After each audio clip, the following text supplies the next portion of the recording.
Welcome back, brothers and sisters. I am Braden. This is Langley Outdoors Academy, and thank you for stopping by. All right, guys, the content that we're going to talk about tonight is Biden himself was interrupted in the White House doing a victory lap for gun control around the Bipartisan Gun Control Act that he just signed into law. Talking to only gun controllers, he got heckled by gun controllers.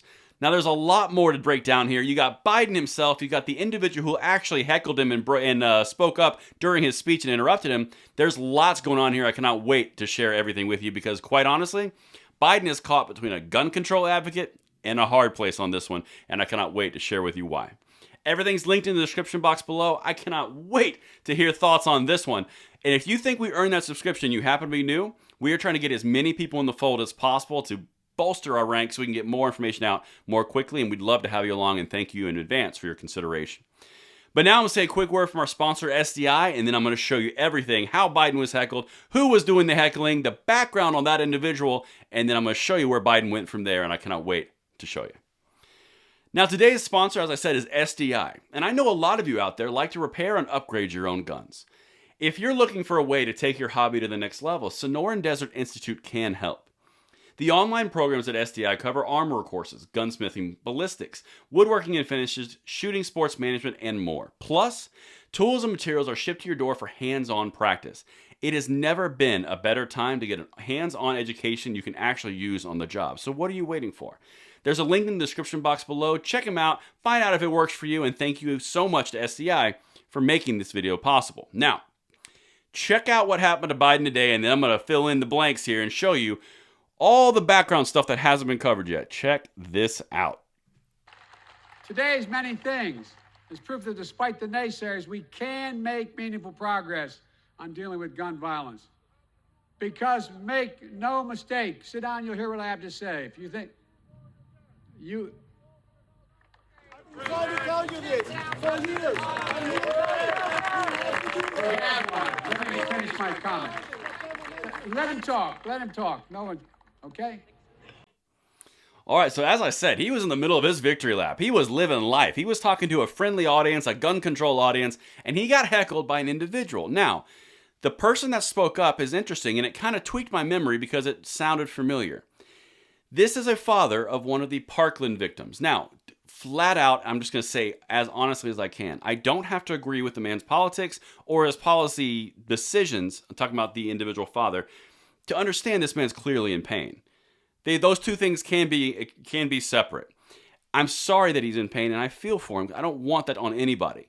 However, that doesn't mean you can do the following things in your quest for gun control. And this is the important piece, and this is the part where we separate on the alignment. Check this out, because this is not the first time this individual has done something like this. Father of Parkland victim climbs DC crane in protest, 3 arrested. The whole world will listen to Jacqueline today. Now, that's his son. Again, sympathy on that. This came out of February 14th, 2022, so I told you it struck a chord. This is what he did back in February. The father of a teen boy who was shot and killed at his school in Parkland, Florida in a mass situation 4 years ago that left 17 people dead climbed a downtown DC construction crane in protest on Monday. That was when he put a big flag up. He was tweeting about it. It was a big campaign move for him. Manuel Oliver, the father of Jacqueline Oliver, climbed a crane at 15th and 8th Streets Northwest early Monday, a campaign calling for action against gun violence. Now keep in mind, this is something that the gun controllers have been putting pressure on Biden for months on, coming on years now. So there's obviously frustration. We've documented it a lot on this channel, but there's more. Quote, with Congress unable to pass popular life-saving reforms, President Biden must live up to his campaign promises, prioritize gun violence prevention, and take immediate action to build safer communities across the nation, the group said in a statement. Now, that's the important part right there. He was charged. He did destroy property, trespassing, all sorts of stuff. That's not the important piece. The gun controllers were made promises, and they are pretty much zealots on this.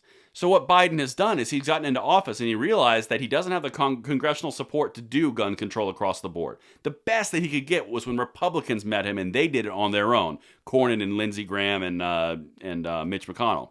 We'll talk about that later. But the big thing here is he's caught between the gun control advocates and a hard place, as I mentioned. And I got one more clip for you. This is what happened at the end, because keep in mind, he has no support for gun control. He's in the middle of his victory lap. Listen to what else he said here. Assault weapons need to be banned. They were banned. I led the fight in 1994. Then under pressure from the NRA and the gun manufacturers and others, that ban was lifted in 2004. In that 10 years it was law, mass shootings went down. When the law expired in 2004 and those weapons were allowed to be sold again, mass shootings tripled. They're the facts. I'm determined to ban these weapons again and high-capacity magazines that hold 30 rounds. All right, that is clearly just an applause line, because it's not going to happen. Not under this administration, not the way it's set up right this second. It always can change. But keep in mind, this man does not have the power to do this. He's speaking to a friendly crowd that he knows he's going to get applause lines on. He can say all the gun control platitudes that he wants. He still got heckled at his own event about successful gun control brought on by Cornyn and McConnell and Lindsey Graham. Now, this is the important piece, and this is the entire thing. Biden's poll numbers are abysmal. They just broke through the bottom of 30% today. 88% of Americans think that the American nation is going in the wrong direction. That is massive. And when you see this type of erosion from his core demographic support, gun control doesn't go any further Democrat.